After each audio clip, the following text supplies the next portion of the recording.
আসসালামু আলাইকুম ওয়া রাহমাতুল্লাহি ওয়া বারাকাতুহু। প্রিয় শিক্ষার্থীবৃন্দ, আশা করি সকলেই ভালো আছো। আলহামদুলিল্লাহ।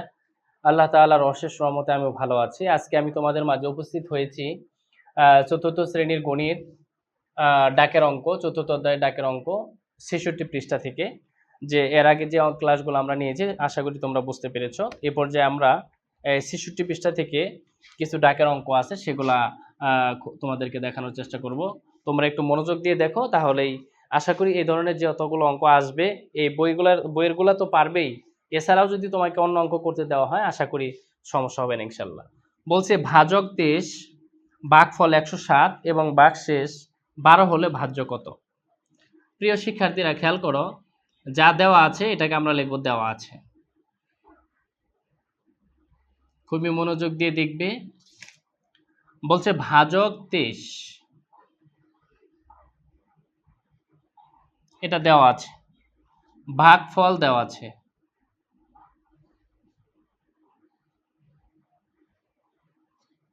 এরপরে দেওয়া আছে কত ভাগশেষ,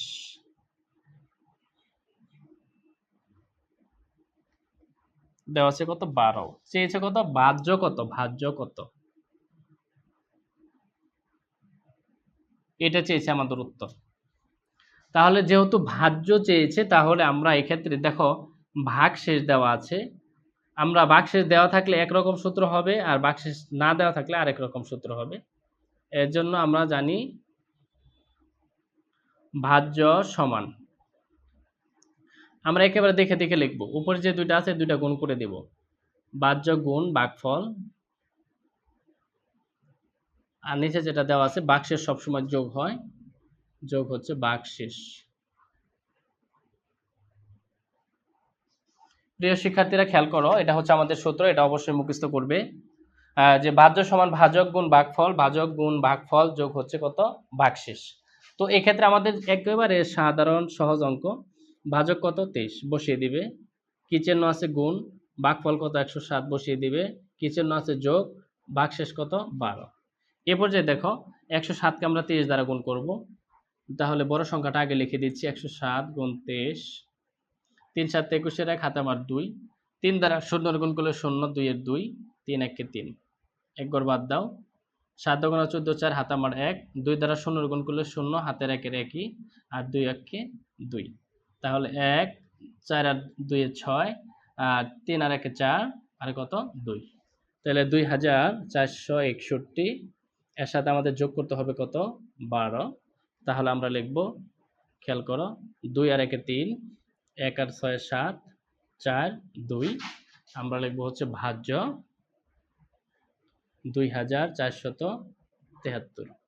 প্রিয় শিক্ষার্থীরা আশা করি একেবারে সহজ অঙ্ক দেওয়া আছে, ভাজক এত ভাগফল এত ভাগশেষ এত, আমরা জানি, শুধু সূত্রটা মনে রাখবে, শুধু সূত্রটা মনে রেখে লিখে দিলেই আমাদের অঙ্কটা হয়ে যাবে।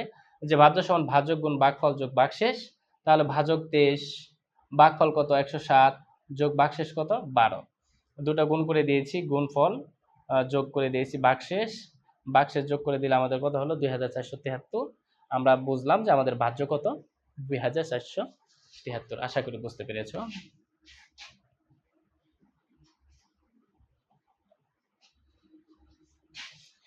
এ পর্যায়ে দেখো যে ৭ নম্বর যে অঙ্কটা বলেছে যে ২৩০৪ মিটার লম্বা একটি তারকে ৯৬টি সমান ভাগে ভাগ করলে প্রতি ভাগের দৈর্ঘ্য কত?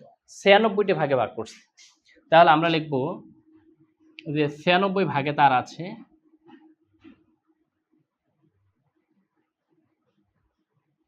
৯৬ ভাগে তার আছে কত মিটার? ২৩০৪ মিটার। বলছে এত মিটার তারকে ৯৬টি ভাগ করছে, তাহলে আমরা লিখলাম যে ৯৬ ভাগে তার আছে কত মিটার? ২৩০৪ মিটার।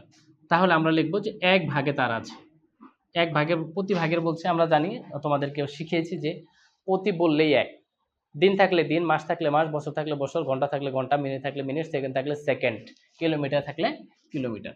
তাহলে আমরা এখানে লিখব ২৩০৪ ভাগ হচ্ছে আমাদের কত ৯৬ মিটার।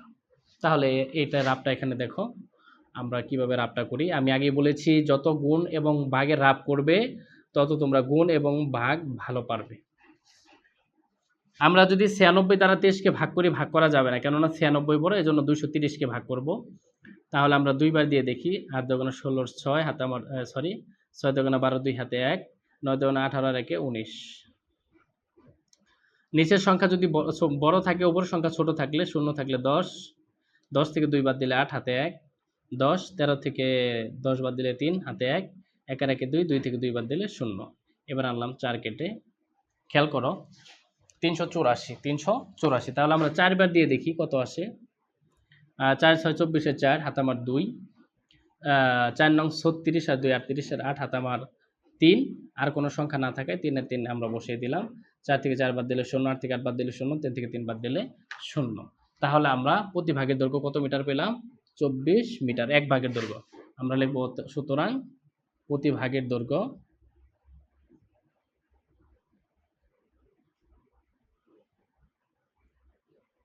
২৪ মিটার।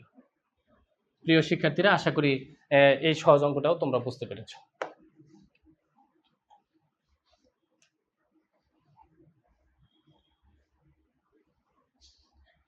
এই পর্যায়ে দেখো আমরা ৮ নম্বর একটা অঙ্ক দেওয়া আছে এখানে। বলছে যে ৫০০টি পেন্সিল থেকে প্রতি বক্সে ১২টি করে পেন্সিল রাখলে কতটি বক্সের প্রয়োজন পড়বে এবং কতটি পেন্সিল অবশিষ্ট থাকবে। একটা বক্সে ১২টি করে পেন্সিল রাখছে। পেন্সিল আছে কতটি? ৫০০টি। তাহলে আমরা লিখব যে ১২টি পেন্সিল রাখা যায় একটি বক্সে। ১২টি পেন্সিল রাখা যায়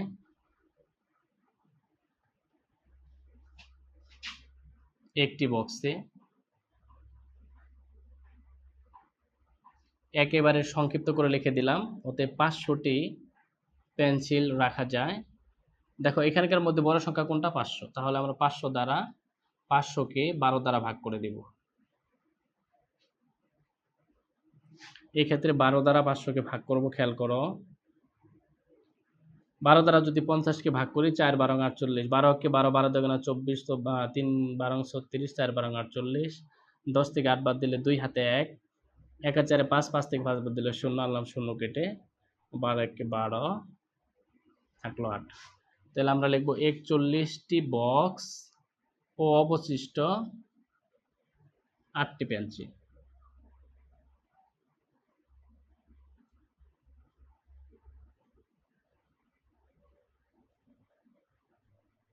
কি বলেছিল যে ৫০০টি পেন্সিল প্রতিটি বক্সে ১২টি করে রাখলে কতটি বক্সের প্রয়োজন পড়বে এবং কতটি পেন্সিল অবশিষ্ট থাকবে। আমরা লিখেছি ১২টি পেন্সিল রাখা যায় একটি বক্সে, অতএব ৫০০টি পেন্সিল রাখা যায় ৫০০/১২। তাহলে ৪১টি বক্স লাগবে। আরও অবশিষ্ট কয়টি পেন্সিল থাকবে? ৮টি। ৮টি পেন্সিল অবশিষ্ট থাকবে।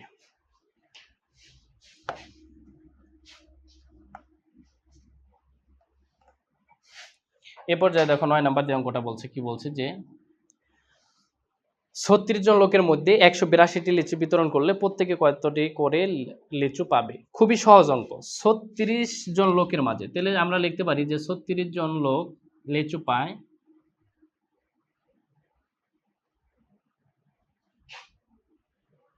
লিচু পায় ১৮২টি। অতএব একজন লোক লিচু পায় ১৮২/৩৬। ভাগ আমরা প্রত্যেকটা রাফ করে দেব, কেন? যদি অবশিষ্ট থাকে সেটা আমাদেরকে দেখতে হবে। তাহলে দেখো ৩৬ বড় ১৮ চাইতে, তাহলে আমরা এই ৩৬ দ্বারা ১৮২কে ভাগ করব। ৩৬ দ্বারা যদি আমরা ১৮২কে ভাগ করি, আনুমানিক একটা সংখ্যা আমরা নিতে পারি। ৩ ৬ ১৮ ৬ বার, আমরা ৫ বার দিয়ে দেখি, একবার কম দিয়ে দেখি। ৫ ৬ ৩০ শূন্য, হাতে আমার ৩, ৩ ৫ ১৫, ৩ ১৮, ২ থেকে ০ বাদ দিলে ০, ৮ থেকে ৮ ২ থেকে ২ বাদ দিলে ২, ২ থেকে ০ বাদ দিলে ২, ৮ থেকে ৮ বাদ দিলে ০, ১ থেকে ১ বাদ দিলে ০। তাহলে প্রত্যেকে কয়টি করে পাবে? ৩৬ জন লোক লিচু পায় ১৮২টি, তাহলে একজন লোক লিচু পাবে কয়টি? ৫টি। আর অবশিষ্ট কয়টা থাকবে? ২টা। অবশিষ্ট আমাদের ২টি লিচু থাকবে। এই ক্ষেত্রে আমরা আরেকটা যোগ করে দিতে পারতাম, যদি লিচুর সংখ্যা বেশি থাকতো তাহলে আমরা যোগ করে দিতাম। যেহেতু লিচুর সংখ্যা বেশি নাই, তাহলে আমরা লিখবো ৫টি লিচু। আর যদি অবশিষ্ট লিখে দিতে পারি যে অবশিষ্ট ৫টি করে লিচু পাবে, অবশিষ্ট ২টি লিচু। যেহেতু চাই নাই যে কয়টি করে লিচু পাবে এটাই চেয়েছে, তাহলে আমরা এই পর্যন্ত লিখে দিব যে প্রত্যেকে কতটি করে পাবে আমরা লিখব, সুতরাং প্রত্যেকে 5টি করে পাবে।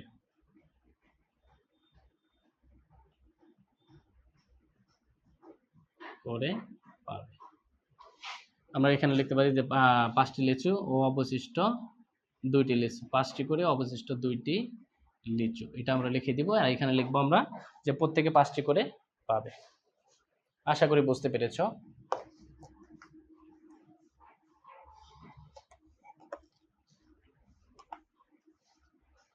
তো এই পর্যায়ে আমরা 10 নম্বর যে অঙ্কটা দেওয়া আছে এটা করব, দেখো ইনশাল্লাহ। বলছে যে 15টি খাতার দাম 975 টাকা হলে 30টি খাতার দাম কত। এর নিয়মে আমরা একটা সংক্ষিপ্ত করে আসছি ইতিপূর্বে, যে 15টি খাতার দাম 975 টাকা। আমরা যতটি খাতার দাম দেওয়া আছে এর পরের লাইনে আমরা লিখব একটি খাতার দাম বের করব। একটি খাতার দাম, তাহলে 975 ভাগ হচ্ছে 15। একটা খাতার দাম বার করতে হলে অবশ্যই ভাগ করা লাগবে। তাহলে 975কে ভাগ করব আমরা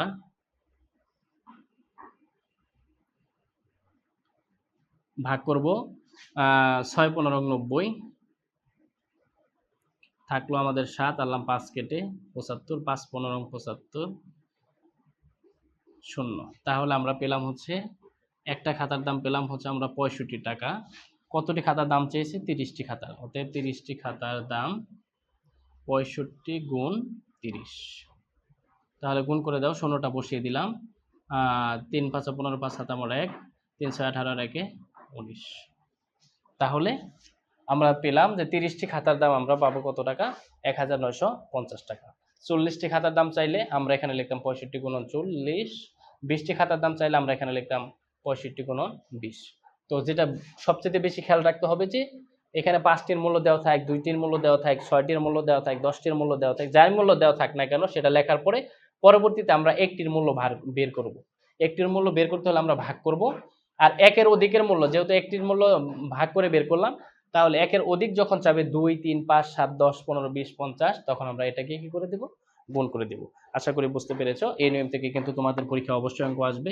খুব ভালো করে বুঝে তারপরে তোমরা এগুলো অ্যান্সার করার চেষ্টা করবে ইনশাআল্লাহ।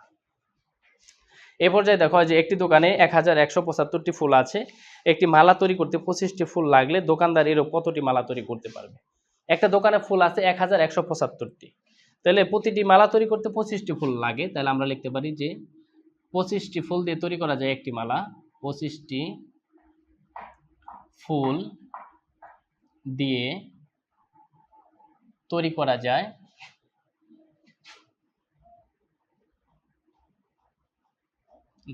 একটি মালা। অতএব 1175টি পুঁতি দিয়ে ফুল দিয়ে তৈরি করা যায় 1175 ভাগ হচ্ছে 25টি মালা। তাহলে এখানে আমরা টি মালা লিখে দিলাম। এবার আমরা ভাগ করে দিচ্ছি। দেখো 25 দ্বারা যদি আমরা 1175কে ভাগ করি, 25 দ্বারা 117কে ভাগ করলে যাবে 4 বার, 4 25 সঙ্গে 100 থাকলো 7, 1 17। এবার আনলাম আমরা 5 কেটে 175। 175-এর মধ্যে 100 মধ্যে 4 বার, তাহলে 25 দ্বারা গুণ করলে আমাদের যাবে 7 বার 175। যেমন 5 7 35-এর 5 হাতে আমার 3, 7 2 14 আর 3 17, 175। তাহলে 47টি মালা তৈরি করা যাবে। বলছে যে দোকানদার এরকম কতটি মালা তৈরি করতে পারবে? তাহলে আমরা লিখবো 47টি মালা তৈরি করতে পারবে। 47টি মালা তৈরি করতে